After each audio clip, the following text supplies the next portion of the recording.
যারা ওনাকে শহীদ করেছেন তারা অনেক বড় ভুল করেছেন, এবং কত বড় ভুল করেছেন জানাজার মধ্য দিয়ে তারা আশা করে বুঝতে পেরেছেন। তাদের ন্যূনতম জ্ঞানবোধ থাকা দরকার ছিল। জুলাই এবং আগস্টের যে আদর্শিক ভিত্তির উপরে বাংলাদেশ দাঁড়িয়ে আছে, সেখানে একজন হাদিকে হত্যা করে তাকে শহীদ করে দিয়ে যদি জুলাইকে পরিবর্তন করে দেয়া যায়, বাংলাদেশের আগামী দিনের সম্ভাবনার ধারাকে পরিবর্তন করে দেয়া যায়, তাহলে তারা নিঃসন্দেহে বোকার স্বর্গে বসবাস করছে। যে আমরা দুনিয়াতে পা রাখছি হচ্ছে শাহাদাতের জন্য। আমরা আমাদের প্রত্যেকটা দোয়ার মধ্যে আল্লাহর কাছে বলি, আল্লাহ তুমি আমাদেরকে রোগে শোকে বিভিন্ন মাধ্যমে অ্যাক্সিডেন্টে মৃত্যু দিও না, তুমি আমাদেরকে শাহাদাতের মৃত্যু দিও। যারা এভাবে করে নিজেদেরকে শাহাদাতের মৃত্যু কামনা করে, তাদেরকে যদি মৃত্যুর ভয় দেখায়, তাহলে এদের চেয়ে বোকা কি পৃথিবীতে আর কি হতে পারে? হতে পারে না।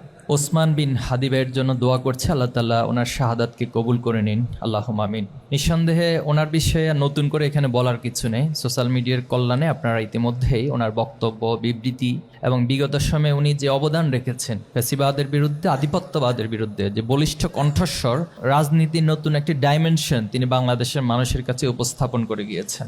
তিনি দেখিয়েছেন আমার কাছে অর্থ না থাকলেও, আমার অনেক বড় শক্তি না থাকলেও কিভাবে করে লড়াই সংগ্রাম চালিয়ে যেতে হয়, কিভাবে করে মানুষের ভালোবাসা অর্জন করতে হয়, কিভাবে করে ফ্যাসিবাদ এবং আধিপত্যবাদী অনেক শিকড়ের বিরুদ্ধেও অবস্থান মজবুত করতে হয়।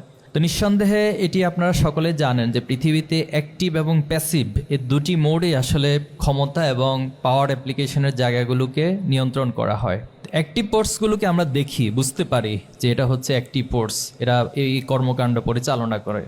কিন্তু প্যাসিভ যে মোডগুলো থাকে, যেটাকে আমরা কালচারাল ফ্যাসিস্ট বলছি, সেই কালচারাল ফ্যাসিস্টগুলো খুব ধীরে ধীরে এবং শিকড়ে প্রত্যেকটা রন্ধে রন্ধে মানুষের চিন্তা গিয়ে সেটা প্রতিস্থাপিত হয়। সে জায়গা থেকে হাদি ভাই খুব সাবলীলভাবে, এবং যেই কথাগুলো অনেক সময় আমাদের অন্তরে কাজ করে, ব্রেনে কাজ করে, কিন্তু আমরা মুখে বলতে পারি না বিভিন্ন কারণে, কিন্তু হাদি ভাই সেই কথামালাগুলো এত চমৎকারভাবে, যৌক্তিকভাবে উপস্থাপন করতেন।